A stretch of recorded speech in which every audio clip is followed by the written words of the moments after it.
আসসালামু আলাইকুম ভিউয়ার্স, আজকে আপনাদের দেখাবো আমি কিভাবে হাঁসের বাচ্চাগুলো রাখি। প্রথমে আমি হাঁসের বাচ্চা রাখার জন্য কাগজ দিয়ে নিচ্ছি।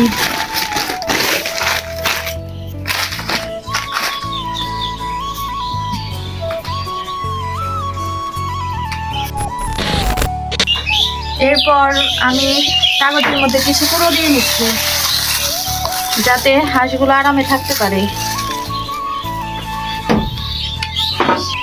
হাঁসের বাচ্চাগুলো এখন আমরা ক্যারেটের মধ্যে রেখে দেবো।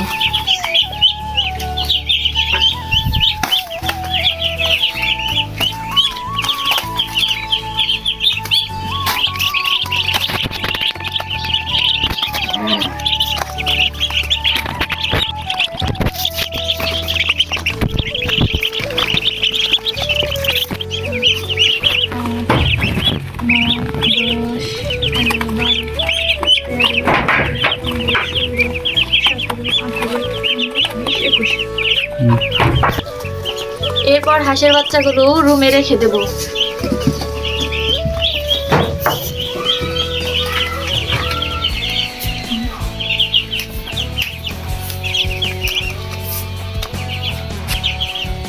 এরপর ক্যারেটের উপর একটি কাপড় দিয়ে ঢেকে রাখবো।